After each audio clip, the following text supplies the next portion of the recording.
Welcome friends. Today I will discussing the gaseous pressure. What types of the gaseous pressure? What is meant by the gaseous pressure?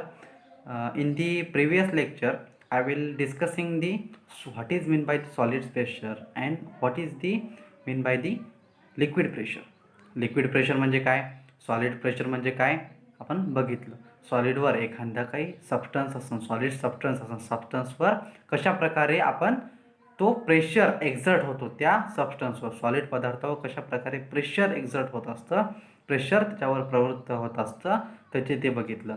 नंतर आपण काय बघितलं की लिक्विडवर कशा प्रकारे जो काही लिक्विड असतो, वॉटरचं एक एक्झाम्पल बघितलं होतं, त्या लिक्विडवर कशा प्रकारे आपण जे काही प्रेशर आहे हे प्रेशर एक्झर्ट होतं म्हणजे प्रेशर प्रवृत्त होतं हे आपण बघितलं होतं. आता आपल्याला बघायचं आहे की गॅसेसवर कशा प्रकारे प्रेशर होतं, गॅसेसवर कशा प्रकारे प्रेशर ॲक्ट होत असतं.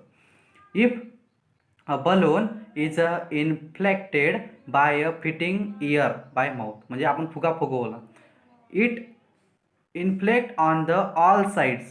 If a pin hole is created in the balloon, आपण काय केलं, फुगा फुगवला, फुगा असा आहे, फुगाला आपण फुगवलं, फुगवल्यावर काय होतं, त्याचा आकार मोठा होतो.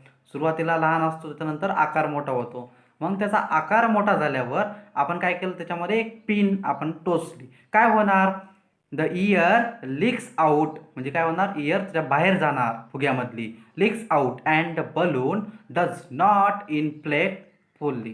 म्हणजे काय की पूर्णपणे फुगन का तो, जसं आपण फुगवायला जाईन तसं काय होणार ते की त्याच्यामधली हवा ही बाहेर जाणार, त्याच्यामधली हवा ही बाहेर जाणार. जसं आपण फुगवायलो असं फू म्हणायलो, आपण फुगवायलो त्याच्यामध्ये, तर मग ते फुगणार का, तो नाही फुगणार. मग त्याच्यामधली जी काही एअर आहे ती एअर कुठं जाणार, त्या फुग्याच्या बाहेर जाणार. It is realised that like a liquid gas also exerted the pressure on the wall. तुम्ही रिअलाइज केलं, जे मागच्या याच्या एक्झाम्पलमध्ये तुम्ही काय केलं की जे काही कंटेनर आहे, जे काही बॉटल आहे, या बॉटलच्या वॉलवर काय होत असते, जे लिक्विड असतं ते काय करत असतं, प्रेशर एक्झर्ट करत असतं. आणि जेव्हा त्या वॉलवर प्रेशर एक्झर्ट झालं तेव्हाच तो काय झाला, आपण तिथे एक्सपेरिमेंटमध्ये बघितलं होतं, तिथं काय झालं होता, फुगा फुगला होता. त्या फुगा कशामुळे फुगला होता, ते जे वॉटर आपण त्याच्यामध्ये टाकलं होतं, मग ते काय वॉटर टाकल्यावर काय झालं, त्याच्यामध्ये जे काही वॉटरनं काय केलं, त्या जे काही कंटेनर आहे, जे काही ते बॉटल आहे, त्या बॉटलवर काय केलं, प्रेशर एक्झर्ट केलं. ज्याप्रमाणे गॅसेससुद्धा काय करायला आहे, प्रेशर एक्झर्ट करायला आहे. कोणावर, त्या बलूनच्या वॉलवर. जी काही बलून आहे, जे काही फुगा आहे, त्या फुग्याची सुद्धा वॉल आहे, फुगाची जी भिंत आहे, हो की नाही, तर त्या भिंतीवर जे काही आउटर सरफेस आहे, त्या सरफेसवर काय करायला आहे, म्हणजे हवासुद्धा काय आहे, प्रेशर एक्झर्ट करायची. ज्याप्रमाणे लिक्विडमध्ये केलं तर त्याचप्रमाणे हवासुद्धा या वॉलवर प्रेशर एक्झर्ट करायली. Pressure exerted on the wall of the container in which it is enclosed, all gases and liquid have a common name, fluid. आणि याच्यामुळंच जसं जी काही प्रॉपर्टी आहे, जी प्रॉपर्टी कोणती सॅटिस्फाय करायला, लिक्विडसुद्धा काय करायला आहे, वॉलवर काय करायला आहे, प्रेशर एक्झर्ट करायला आहे, गॅसेससुद्धा वॉलवर प्रेशर एक्झर्ट करायला आहे. म्हणजे लिक्विड आणि वॉल, म्हणजे लिक्विड आणि गॅसेस हे दोन्ही सबस्टन्सेस, दोन्ही पदार्थ हे काय करायचं, वॉलवर जे काही कंटेनर असो, जे काही सबस्टन्स असो, त्या सबस्टन्सच्या वॉलवर काय करायचं, प्रेशर एक्झर्ट करायचं. आणि त्या प्रेशर एक्झर्ट करायचं, आणि त्याच्यामुळंच त्यांना काय म्हणलं, त्यांना एक वेगळी कॅटेगरी टाकली, त्यांची नाव काय दिलं, तर दोघांना मिळून फ्लुइड असं नाव दिलं. फ्लुइड म्हणजे काय, FLUID, फ्लुइड म्हणजे काय की गॅसेस अँड लिक्विड सबस्टन्सेस, म्हणजे गॅसेस आणि लिक्विड. फ्लुइड सबस्टन्स म्हणजे काय, तुम्हाला जर असं कोणी विचारलं की what is mean by the fluid substance म्हणजे काय की those substance which are included in the gases and as well as a liquid. म्हणजे gases substance as well as liquid substance, then this are called as a fluid quantity, this are called as a fluid material. म्हणजे ते material गॅसेससुद्धा असते आणि ते material लिक्विडसुद्धा असते. किंवा एक gases असलं म्हणजे पाणी असलं, पाणी काय झालं, फ्लुइड आहे, पाण्याला आपण फ्लुइड म्हणू शकतो. हवा असली, कार्बन डायऑक्साईड असला, हे काय झालं, हे एक फ्लुइड आहे. तर मग गॅसेस सबस्टन्स जे काय असतील किंवा लिक्विड सबस्टन्स जे काय असते त्यांना आपण काय म्हणणार, फ्लुइड असं म्हणणार. इथून पुढे लक्षात ठेवायचं. Fluid is a container exerted the pressure from within on the walls and the bottom of the container, म्हणजे खालच्या bottom of the container and the wall of the container, म्हणजे खालचा पृष्ठभागाचं आणि वरचं जे काही त्या बाजूनं वॉल येतात या वॉल आणि बॉटम ऑफ द कंटेनर यांच्याकडून काय होतं, प्रेशर एक्झर्ट केलं जातं. कोणावर? लिक्विड आणि गॅसेसवर. आपण एक्सपेरिमेंटच्या आधारे पाहिलं. अ fluid enclosed in the container exerts its pressure equally in the all direction at a point within the fluid. म्हणजे जे काही फ्लुइड आहे, जे काही लिक्विड, फ्लुइड म्हणजे काय, लिक्विड आणि गॅसेस, जे काही लिक्विड आहे, जे काही गॅसेस आहेत, यांच्यामध्ये काय असते की जे काही आपण मटेरियल टाकलं, जे काही त्याच्यामध्ये जे काही इन्क्लोज्ड कंटेनर असतं, त्या कंटेनरमध्ये काय असतं, प्रेशर हे इक्वली काय असते, equally in all direction at a point with in a fluid, म्हणजे सर्वीकडं जे काही प्रेशर एक्झर्ट होण्याचं प्रमाण आहे हे सगळीकडं प्रमाण कसं असतं, सारखंच असतं. पाणी जेव्हा आपण टाकलं त्या बॉटलमध्ये किंवा आपण फुग्याला आपण फुगवायलो तेव्हा प्रत्येक पृष्ठभागावर, म्हणजे प्रत्येक पृष्ठभागाच्या आपण पॉईंट जर केले, म्हणजे एक पृष्ठभाग आहे असा, suppose that this one is a, हे आपला बलून, ठीक आहे, हे आपलं फुगवायचं छिद्र. तर हा जो बलून आहे याच्यामध्ये आपण एक होल केलं, हे होल, तर याच्यामधून हवा चालली, तर हे जे वॉल आहे हे काय आहे, वॉल ऑफ दॅट गॅस, म्हणजे वॉल ऑफ दॅट बलूनची वॉल आहे, ज्याप्रमाणे आपण जारमध्ये बघितलं होतं. इथं काय आहे की प्रत्येक पृष्ठभागावर, म्हणजे प्रत्येक पृष्ठभागाचा एक पॉईंट, हा एक पॉईंट घेतला आपण, ठीक आहे, हा एक पॉईंट आहे, ठीक आहे. तर या पॉईंटवर किंवा ह्या पॉईंटवर सेम प्रेशर असते असं त्यांनी सांगितलं. प्रत्येक पॉईंटवर सेम प्रेशर असतं असं सांगतात. प्रत्येक पॉईंटवर काय असतं, सेम प्रेशर असतं. आता आपण बघूया की ॲटमॉस्फेरिक प्रेशर. आता आपण गॅसेस प्रेशर बघितलं. आता what is in by the atmospheric pressure. Atmospheric pressure म्हणजे वातावरणाचा दाब आपण म्हणतो.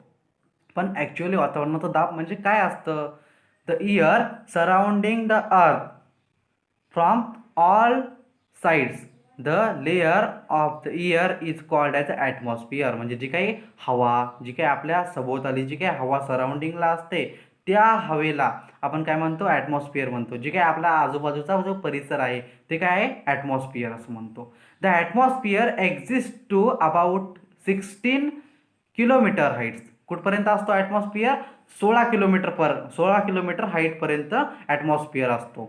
It further extended up to the about 400 kilometres. आणि या जो काही साईज आहे ती कमी करतो, जो काही ॲटमॉस्फिअर आहे हे ॲटमॉस्फिअर 16 किलोमीटरपर्यंत एक्झिस्ट असतो आणि त्याच्यानंतर सुद्धा 400 किलोमीटरपर्यंत ॲटमॉस्फिअर एक्झिस्ट असतो. Kilometre in the very dilute form, म्हणजे 400 किलोमीटर कसा कमी कमी कमी कमी कमी होत राहतो. म्हणजे ॲटमॉस्फिअर आपण वेगवेगळे 5वीला 6वीला आपण वेगवेगळे म्हणजे वातावरणाचे वेगवेगळे लेयर बघितले होते. ॲटमॉस्फिअर, ट्रोपोस्फिअर, लिथोस्फिअर, हायड्रोस्फिअर आपण बघितलं होतं ना, की त्याप्रमाणे त्या प्रकारचे लेयर्स असतात.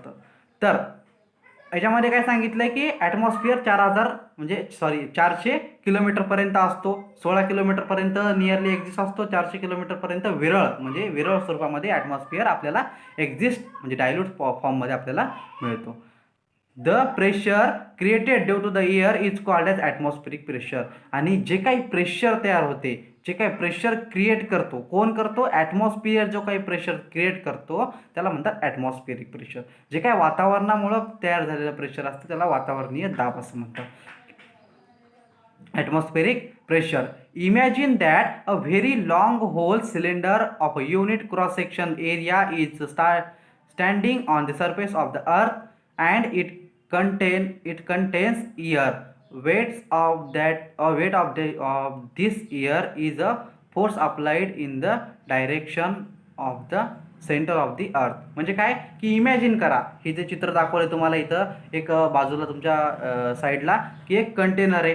हे कंटेनर असं इमॅजिन करा, असं एक कंटेनर म्हणजे बॉटलसारखं, आणि ते कुठे आहे, अर्थवर आहे, म्हणजे पृथ्वीवर असं एक कंटेनर आहे असं इमॅजिन करा. हे दाखवल्याप्रमाणे डायग्राम काढत नाही इथे, ॲटमॉस्फेरिक प्रेशरचं इथं एक डायग्राम दाखवली. असं एक कंटेनर आहे आणि या कंटेनरवर काय केलं आहे आपण, ते कुठं ठेवलं आहे, पृथ्वीवर ठेवलं आहे. आणि या पृथ्वीवर म्हणजे त्या कंटेनरमध्ये काय आहे की मॉलिक्युल्स येतं, गॅस मॉलिक्युल्स येतं, वेगवेगळे गॅस मॉलिक्युल्स आहेत, म्हणजे मायन्यूट गॅस मॉलिक्युल्स आहेत, वेगवेगळे असणार तिथं gas molecule.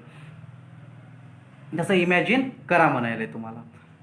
Weight of this air is a force applied in the direction of the centre of the earth. आणि मग त्या जे काही त्याचं जे काही कंटेनरमध्ये जे काही आपण पाणी भरतो त्या पाण्याचं पण काही वेट असते, त्याप्रमाणे त्या हवेचं सुद्धा काय असणार आहे, वेट असणार आहे. आणि ते हवेचं वेट हे direction of the centre of the अर्थ, म्हणजे हवेचं जे काही वेट आहे हे अप्लाइड कुठं होणार, म्हणजे तिथं जे काही फोर्स आहे, वेट म्हणजे काय असतो की जे काय वेट म्हणजे काय की ग्रॅव्हिटेशनल, म्हणजे कोणासोबत रिॲक्शन होते, वेटचा फॉर्म्युला काय आहे की what is mean by weight. Weight म्हणजे mass into acceleration, mass into acceleration म्हणजे वेट. ठीक आहे. तर आपण यम इंटू ॲक्सलरेशन मीन्स जी.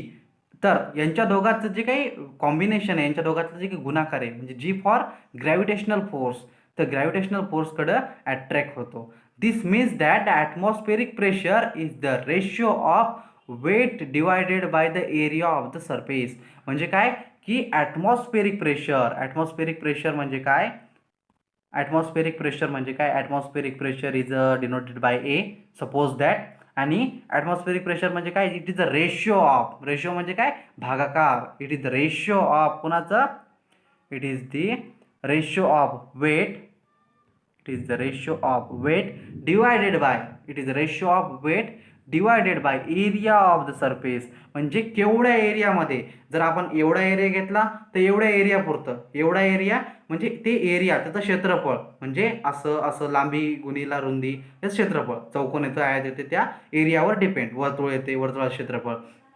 आणि वेट, वेट म्हणजे काय असतो की तुम्हाला वेट म्हणजे W is equal to m into g. आता यम म्हणजे काय की आपलं मास, वेट आणि मासमध्ये काय फरक आहे की तर ग्रॅव्हिटेशनल सोबत काय असते, संपर्क नसते. जे काही ग्रॅव्हिटेशनल म्हणजे जी फॉर ग्रॅव्हिटेशनल याची व्हॅल्यू असते 9.8 असते, 9.8 मीटर पर सेकंद. आणि जर CGS युनिटमध्ये तर 980. तर हे असते की याची व्हॅल्यू असते gravitational, g for gravitational force, म्हणजे त्या बॉडीवर किती ग्रॅव्हिटेशनल, त्याचं वजन तर असतेच पण त्या वजनासोबत त्याचं ग्रॅव्हिटेशनल फोर्स सुद्धा त्याच्यामध्ये त्या बॉडीमध्ये असते. जर आपण सुद्धा नुसतं मास म्हणलं, नुसतं मास म्हणजे काय, नुसतं वजन आपण म्हणलं, ठीक आहे. तर वजन म्हणजे वेट म्हणजे वस्तुमान आणि म्हणजे मास म्हणजे वजन. तर वजन म्हणजे काय की फक्त त्याचं वजन, ठीक आहे. पण वेट म्हणजे काय की त्याचं ग्रॅव्हिटेशनल फोर्स, म्हणजे जे काही पर्सन आहे उभा आहे इथं, माझं जे काही वजन आहे म्हणजे जे काही वेट आहे हे ग्रॅव्हिटेशनल फॉर्ममध्ये येते, म्हणजे माझ्यावर किती प्रकारे किती प्रमाणामध्ये ग्रॅव्हिटेशनल फोर्स ॲक्ट होणार आहे, माझ्या वजनाचं आणि ग्रॅव्हिटेशनल फोर्सचा हा गुणाकार म्हणजेच माझं वेट असतं. ओके. आणि इन जनरलमध्ये वेट आणि mass is a same things. Understand, atmospheric pressure is the ratio of weight, W for weight, and area divided by area. Atmospheric pressure is the ratio of weight divided by area. I hope you understand. The air pressure is a sea level is called as a 1 atmospheric pressure. जे काही समुद्र सपाटीपासून तुम्हाला मागं म्हणलं होतं की समुद्र सपाटीपाशी प्रेशर हे सगळ्यात जास्त असते, म्हणजे समुद्र खोल असतो त्याची सपाटी जी काही खाली बॉटम असतो ते तिथं प्रेशर हे सर्वात जास्त असतं. जसं जसं आपण वर जात राहील तसं तसं काय होणार, प्रेशर कमी कमी होणार. जसं आपण समुद्र सपाटीपासून वर जात राहील तसं प्रेशर काय होणार, कमी होणार. Air pressure decrease as one goes up in the height from the sea level. आणि हवेचं जे काही प्रेशर आहे, एअर प्रेशर हवेचं प्रेशर आहे हे कमी कमी कमी कमी होत राहणार. जसं जसं आपण वर जात राहणार तसं तसं काय होणार, हवेचं प्रेशर कमी कमी होणार. आणि जसं जसं आपण समुद्र सपाटीकडे येणार तसं तसं हवेचं प्रेशर कसं होणार, जास्त होणार. ओके. ॲटमॉस्फेरिक प्रेशरची जी काही सी लेवलची जी काही समुद्र सपाटीपाशी जी काही व्हॅल्यू कॅल्क्युलेट केलेली आहे, स्टँडर्ड व्हॅल्यू आहे, तर ही काय व्हॅल्यू किती आहे, 101. One atmosphere pressure, 1 atmosphere is equal to 101 into 10 to the power 3. 10 to the power 3 means that 10⁻³ pascal. Pressure is a प्रेशरला कशामध्ये मोजतात, पास्कलमध्ये मोजतात. आपण बघितलं होतं ना, pressure is a quantity is that pascals, unit of that pressure is a pascals. 101 into 10 to the power 3 pascals. आणि बारमध्ये जर आपल्याला बघायची असली, जे काही आपण ॲटमॉस्फेरिक प्रेशर म्हणजे ते काय हवामान खात्यामध्ये जे काही युनिट वापरतात हवेचं जे काही प्रेशर म्हणजे मोजण्यासाठी, ते कसं असते बारमध्ये, तर ते असते 10⁻³ मिली बार. आपण बारमध्ये जर घ्यायचं असलं तर 1 millibar is equal to 10⁻³ approximately ते आहे 10^2 पास्कल्स. त्याला हेक्टो पास्कल सुद्धा म्हणतात. म्हणजे 1 मिलीबार इक्वल टू 10^2 पास्कल्स म्हणजे हेक्टो पास्कल्स.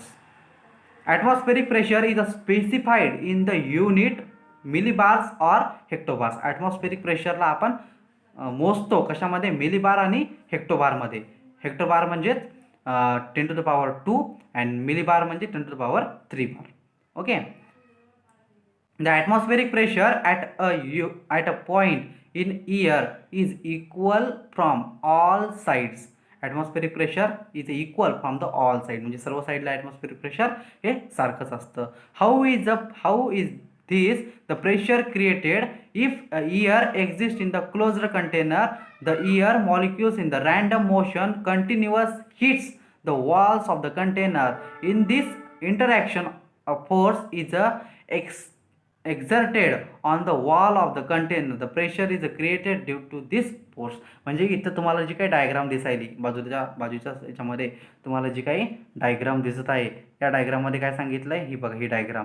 या डायग्राममध्ये काय सांगितलं आहे की आपण एक इमॅजिन केलं की एक रॉड आहे, म्हणजे इमॅजिन केलं की एक कंटेनर आहे आणि या कंटेनरमध्ये काय गॅस मॉलिक्युल्स आहेत. कंटेनरमध्ये काय गॅस मॉलिक्युल्स, आणि हे गॅस मॉलिक्युल्स कसे येतात त्या कंटेनरमध्ये, रँडमली येतात. रँडमली म्हणजे काय, कशाही पद्धतीने. म्हणजे जसं मंगळवारामध्ये किंवा आपण एखाद्या असं ढोरं असली म्हणजे याच्यामध्ये, किंवा शाळा सुटली तर मुलं कशी पळतात, रँडमली पळतात. कसं म्हणजे त्यांना हे असते का, लिमिटेशन असते का, नसते. तर रँडमली पळतात, म्हणजे लिमिटनं पळत नाहीत, म्हणजे शिस्तीनं जात नाहीत, तर रँडमली पळतात. शाळा सुटली घरी जायचे. त्याप्रमाणे जसं जसं मॉलिक्युल्स येतात त्या कंटेनरमध्ये, जसे जसे मॉलिक्युल येणार आहेत त्या मॉलिक्युल्स हे रँडमली येणार आहेत. आणि ते जे मॉलिक्युल्स, जे गॅस मॉलिक्युल्स असतात त्या वॉलवर इक्वली प्रेशर अप्लाय करतात. कशी करतात, इक्वली प्रेशर. म्हणजे प्रेशर कसा असते त्याच्यामध्ये, इक्वल प्रेशर असते. इक्वल प्रेशर समजलं का, की त्या वॉलवर म्हणजे या एका पॉईंटला जर प्रेशर काही असेल 15 असेल, तर या पॉईंटला सुद्धा काय असणार आहे, 15च असणार आहे. म्हणजे प्रेशर सर्व त्या वॉलवर कंटेनरवर कसा असणार आहे, सिमिलर असणार आहे, सिमिलर प्रेशर्स.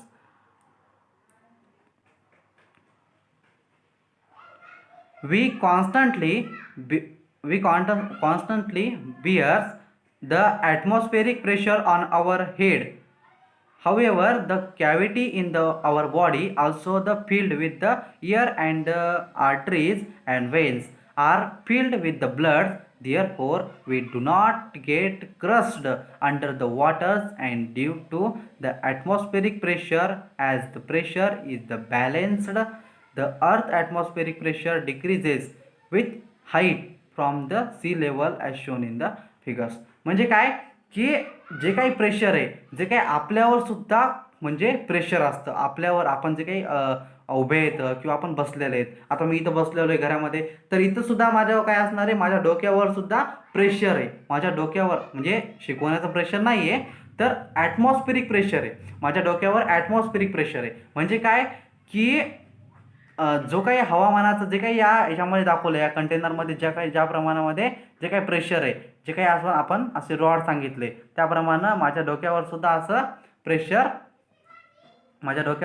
काय प्रेशर आहे. तर त्याप्रमाणे, तर म्हणजे काय, की ते काय झालं, मग मला वजन काऊन होत नाही त्या प्रेशरचं, किंवा तुम्हाला सुद्धा वजन काऊन होत नाही त्या प्रेशरचं. जे काही ॲटमॉस्फेरिक प्रेशर खूप मोठ्या प्रमाणामध्ये आपल्या डोक्यावर ॲटमॉस्फेरिक प्रेशर असते. मग या ॲटमॉस्फेरिक प्रेशरचं वजन काऊन होत नाही, तर आपल्या बॉडीमध्ये जी काही कॅव्हिटी असते, म्हणजे जी काही पोकळी असते, ज्यामध्ये हवा काय असते, खेळती राहते. आणि मग त्याच्यामुळे जी काय ॲटमॉस्फेरिक प्रेशरचा जे दबाव येणार ते आपल्या बॉडीमध्ये हवा खेळती राहते. याच्यामुळे काय होतं, तर नाहीसा होतो. आणि नंतर आपल्या बॉडीमध्ये ब्लड्स असते किंवा आर्टरीज असतात, व्हेन्स असतात, म्हणजे शिरा, धमन्या आणि रक्तवाहिन्या असतात. या रक्तवाहिन्याच्या मुळं काय होतं, की ते जे काही प्रेशर आहे आपल्या बॉडीमधलं, जे काही प्रेशर आणि जे काही ॲटमॉस्फेरिक प्रेशर, म्हणजे बॉडीमधलं प्रेशर आणि ॲटमॉस्फेरिक प्रेशर हे दोन्ही इक्वल अँड अपोजिट होतात. म्हणजे जर माझ्या बॉडीमध्ये जर माझ्या डोक्यावर जर ॲटमॉस्फेरिक प्रेशर 15 बार असं जर ॲक्ट होत असं सपोज दॅट, तर माझ्या बॉडीमध्ये सुद्धा काय होणार, 15 बार एवढं त्याच्या अगेन्स्ट लढणारं, म्हणजे त्याच्या अगेन्स्ट फाईट करणारं प्रेशर असणे, म्हणजे इक्वल अँड अपोजिट. जे काय न्यूटनचा लॉ होता की प्रेशर फोर्स कसा असते, इक्वल अँड अपोजिट असला की ते न्यूट्रल होते.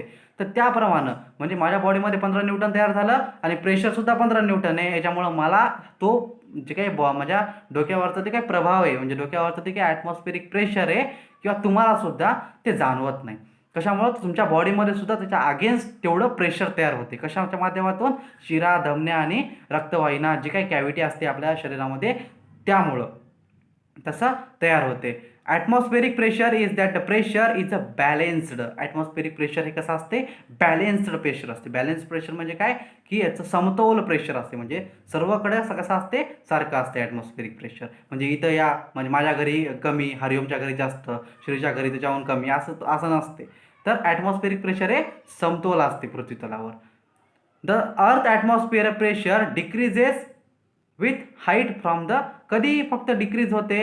तर decreases with the height from the sea level as shown in the figure. म्हणजे जी काही आपली समुद्र सपाटीला जी काही प्रेशर असेल तेच प्रेशर तिथंच आपण समुद्र सपाटीला गेलं तिथं सारखं असणार. मग आपण ज्या पोझिशनला आहेत थोडं वरी गेलं तर प्रेशर बदलणार. म्हणजे केव्हा बदलते? जेव्हा पोझिशन बदलणार.